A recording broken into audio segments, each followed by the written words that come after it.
Mikir nggak? Sekarang baru mikir ya? Baru kepikiran? Kemana aja saya selama ini? Karena selama ini daya kritis kita, daya kreatif kita dibiarkan begitu saja, dibungkam oleh konspirasi. Bapak Ibu masih ingat dulu Indonesia dijajah Belanda? Ya? Iya, Belanda tuh seneng kalau kita bodoh. Makanya yang pinter-pinter gitu ya, dipilih kan?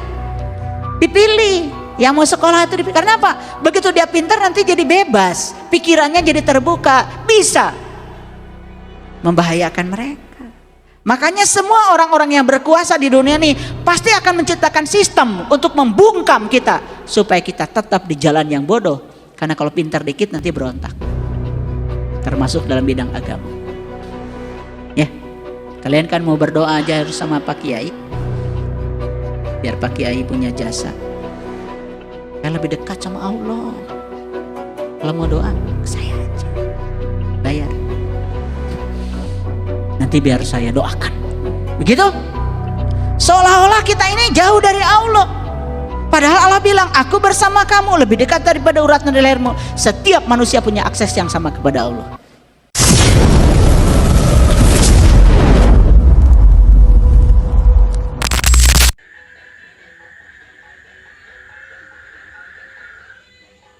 Ada teriakan kepada Allah dari sekelompok orang yang masuk ke dalam neraka. Teriakannya begini, ya Tuhanku, kenapa kau himpunkan aku dalam keadaan buta? Dan kenapa kau himpunkan aku di dalam neraka ini? Keluarkan Tuhan dari neraka ini. Gitu. Apa jawaban Tuhan? Tidakkah aku memanjangkan umurmu dalam masa yang cukup kepada kamu? Tidakkah kamu berpikir? Itu jawaban Allah di Quran. Bukan dikeluarkan dari neraka, malah dibalik-balik sama Allah. Apa tidak cukup 60 tahun, 70 tahun, 80 tahun? Umurmu dikemanakan? Dipakai apa? Nyari apa sih kamu? Bahkan Allah mengatakan, tidakkah kamu berpikir? Aku memanjangkan umurmu untuk satu tujuan, kata Allah, supaya kamu berpikir. Jadi panjang umur tuh kata Quran supaya kamu berpikir. Mikir nggak? Sekarang baru mikir ya? Baru kepikiran? Kemana aja saya selama ini? Karena selama ini daya kritis kita, daya kreatif kita dibiarkan begitu saja, dibungkam oleh konspirasi. Bapak Ibu masih ingat dulu Indonesia dijajah Belanda? Ya? Iya, Belanda tuh seneng kalau kita bodoh. Makanya yang pinter-pinter gitu ya, dipilih kan? Dipilih. Yang mau sekolah itu dipilih. Karena apa? Begitu dia pinter nanti jadi bebas, pikirannya jadi terbuka, bisa membahayakan mereka. Makanya semua orang-orang yang berkuasa di dunia ini pasti akan menciptakan sistem untuk membungkam kita supaya kita tetap di jalan yang bodoh. Karena kalau pintar dikit nanti berontak. Termasuk dalam bidang agama.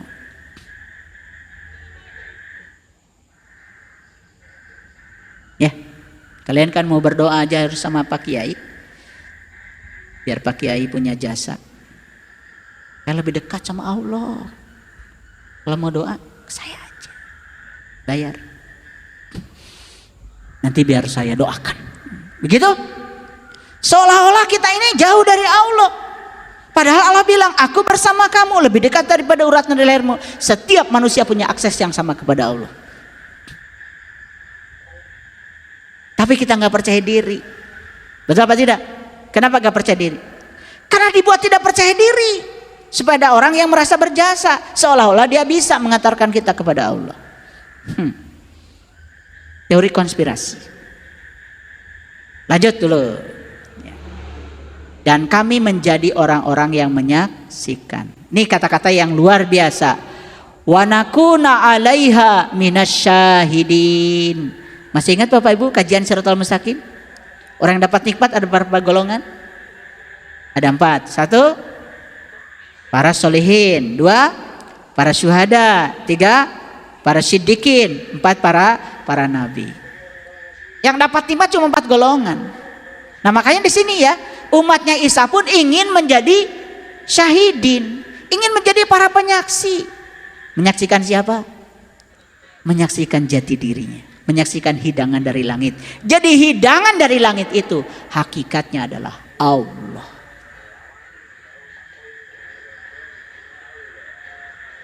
Oke, lanjut 114. Makanya Isa putra Maryam berkata, Allahumma rabbana anzil alaina ma'idatan minas sama'i takunu lana id. Di situ ada kata-kata id. Luar biasa ya. Ya Tuhan kami, turunkanlah kepada kami hidangan dari langit yang akan menjadi hari raya bagi kami. Jadi ternyata menurut Quran surat Al-Maidah ayat 114, Id itu bukan merayakan hidangan dari bumi, tapi Id itu justru saat kita dapat hidangan dari langit. Makanya Id puncaknya saum. Ya, kenapa saum diterjemahkan puasa? Ingat ya, puasa bukan bahasa Arab. Puasa itu bahasa Pali dari kata upavasa. Upa itu adalah upaya, fasa itu adalah ketinggian. Jadi upavasa itu berupaya sekuat mungkin supaya kita tetap di alam yang tinggi, gak jatuh ke bawah. Suka marah gak Bapak Ibu? Yang kepancing dengan kemarahan berarti jatuh ke alam rendah. Jaga di alam tinggi. Suka kesal? Suka. Suka iri hati? Suka. Suka membenci orang lain yang sukses. Nah, lihat orang-orang yang rendah frekuensinya, orang lain bahagia, dia tidak bahagia. Orang lain hancur lebur, dia malah bahagia. Aduh, manusia macam apa kayak gitu. Makanya ya, dalam teori cinta, dalam hukum tarik menarik, orang yang tidak bahagia ketika orang lain bahagia, dia tidak akan pernah bisa meraih yang diraih oleh orang lain. Lihat ya, mohon maaf ya, silahkan bikin riset ya. Lihat orang yang iri hati, gak akan kaya. Lihat orang-orang yang tidak bahagia kata orang lain kaya. Lihat, miskin selamanya. Suka ngomongin kekayaan orang, tidak suka dengan kebahagiaan orang. Lihat orang kayak gitu, dia menarik semua yang buruk ke dalam kehidupannya. Ya, kok saya nengoknya ke sini ya? Ya Tuhan kami, turunkanlah kepada kami hidangan dari langit. Dan turunnya hidangan ini akan menjadi hari raya bagi kami dan bagi orang-orang yang bersama kami dan yang datang sesudah kami, dan menjadi tanda engkau. Ternyata hidangan dari langit itu tanda engkau. Jadi jelas ya, hidangan dari langit apa? Ya engkau.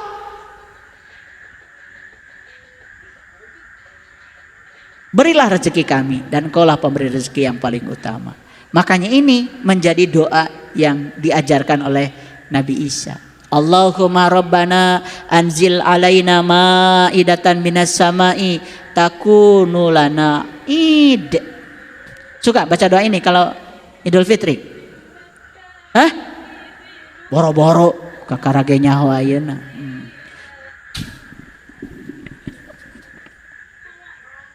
Sibuk teuing ngadamel etanya ibu. Opor. Dah dulu mah di zaman Sunan Kalijogo ya, Ibu, Bapak, ya.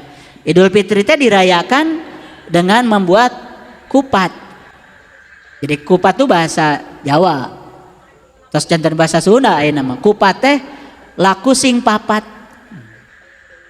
Papat itu dalam agama Islam ya serba 4. Syariat, tarekat, hakikat, makrifat. Tanah, air, api, udara. Abu Bakar, Umar, Utsman, Ali. Ya, zat, sifat, asma, af'al. Semuanya 4. Makanya laku sing papat. Makanya lihat itu ketupat. Ketupat itu luarnya kan janur. Janur itu dari bahasa Arab ja'a nuron, telah datang cahaya. Makanya diambil untuk ketupat itu daun kelapa warna kuning. Disebut janur, ja'a nuron. Ada yang mengatakan janur sejatinya nur. Karena diri kita tuh sejatinya adalah nur. Karena kita semua terbuat dari nur. Makanya luarnya janur, dalamnya nasi. Nasi itu adalah lambang dari nas. Nas itu manusia. Jadi manusia itu sebetulnya sejatinya adalah nur. Gitu maksudnya. Pesan Sunan Kalijogo begitu sebetulnya. Tapi kita nggak ngerti ya. Yang penting mah aya kupat. Sarang bolendrang upami di Garut mah. Bolendrang teh eta ya sambal gareng kentang. Ya. Buncis.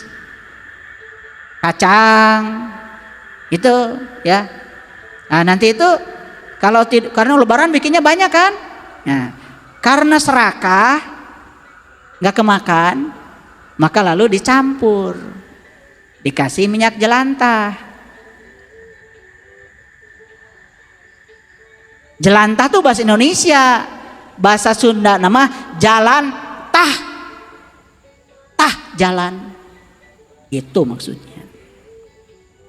Nah itu terus pakai api kecil tuh, bolak balik, sehat Bapak Ibu. Ya di situ mah sudah ada ya kolesterol segala macam tuh sudah ayah, saya ogi didinya. Nah di Garut mah disebutnya teh bolendrang, itu teh. Makanan khas lebaran ya, khas lebaran. Pokoknya masa galawe nu sesa-sesa teh asupkeun kadinya. Ya Ibu, ya ada cabai gendot, cabai hejo, pokoknya mah sambal teka tuang lepet kadinya. Gitu. Sehat itu mah ya, segala gizi ada. Nah makanya kalau Sunan Kalijogo itu dulu ya kupat itu ya temannya kupat itu adalah itu sayur gandul, sayur kates, sayur pepaya. Nah sayur itu kan bahasa Jawanya jangan. Jadi sayur pepaya itu bahasa Jawanya jangan gandul. Gitu. Jadi kalian tuh hidup jangan gandul, gak jelas, setengah-setengah. Betul gak? Iya, ditanya iman gak ngerti, tanya Islam gak ngerti, ihsan gak ngerti, takwa gak ngerti, sholat tuh disembah saha gak ngerti. Itu namanya gandul. Makanya kupat disertakan dengan sayur pepaya. Bumbunya bumbu kuning. Kalian ganti sekarang dengan opor, udah kehilangan makna. Besok-besok undang saya ya. Kupatnya pakai sayur pepaya, bumbu kuning. Enak itu. Ya.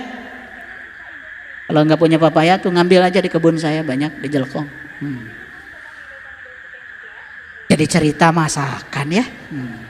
Relax sedikit karena tadi terlalu berat kajiannya. Oke, perhatikan saya ya. Ya. Sesungguhnya Allah telah ridho kepada orang-orang mukmin ketika mereka berjanji setia kepadamu di bawah pohon. Perhatikan saya. Makanya takwa itu harus berjanji setia. Janji setia bahasa Qur'annya yubayyi'u. Ya. Jadi baiat.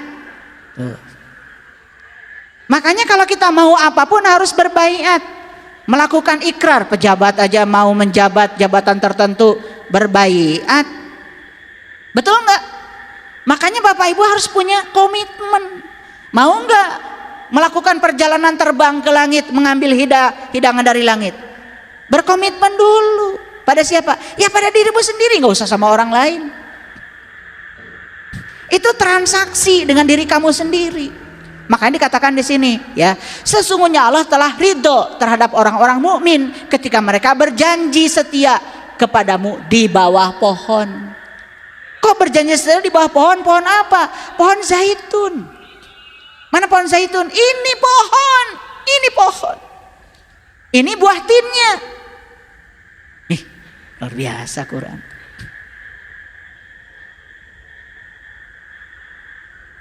Ya. Makanya pohonnya itu bukan dari timur, bukan dari barat. Dari mana? Dari dirinya sendiri. Kan kita berjanji itu nggak usah pada orang lain, pada diri kita sendiri. Di mana? Di bawah pohon. Maka Allah mengetahui apa yang ada di dalam kolbu mereka, lalu menurunkan ketenangan atas mereka dan memberi balasan kepada mereka dengan kemenangan yang dekat. Makanya judul kajian kita hidangan dari langit dan kemenangan. Ternyata Al-Fath itu awalnya keterbukaan. Puncaknya keterbukaan adalah kemenangan. Karena sudah terbuka mata kolbunya, bebas dari penyakit kulit. Karena sudah bebas dari penyakit kulit, bangkit kesadarannya.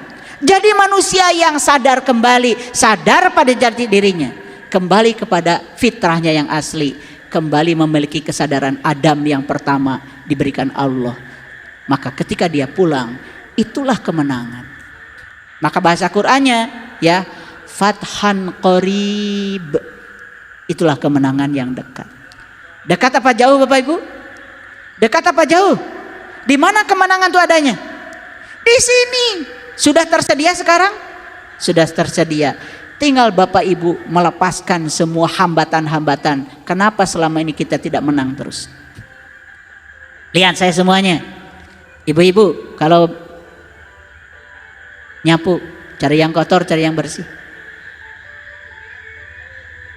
Cari yang apa? Yang kotor.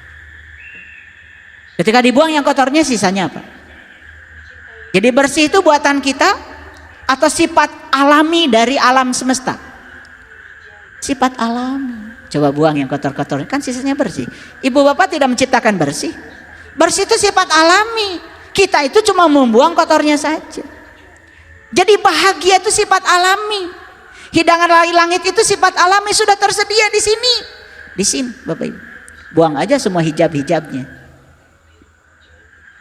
Cuman si hidangan ini sekarang terhijab.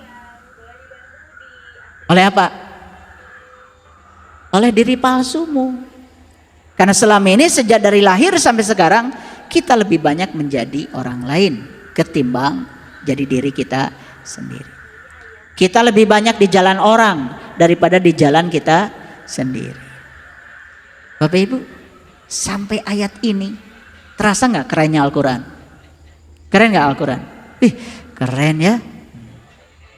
Nah, dalam Quran surat As-Sajdah, surat yang ke-32 ayat 29, kemudian Allah mengatakan, katakanlah, pada hari kemenangan itu tidak berguna bagi orang-orang yang tertutup iman mereka dan tidak pula mereka diberi tanggung. Jadi hari kemenangan itu tidak berguna sama sekali buat orang-orang yang masih tertutup. Tertutup apanya? Tertutup penglihatan kolbunya. Kalau masih tertutup penglihatan kolbunya, dia masih punya penyakit kulit. Kalau tertutup penglihatan kolbunya, dia pun belum sadar. Belum mengalami hari kebangkitan. Belum mengalami kiamat.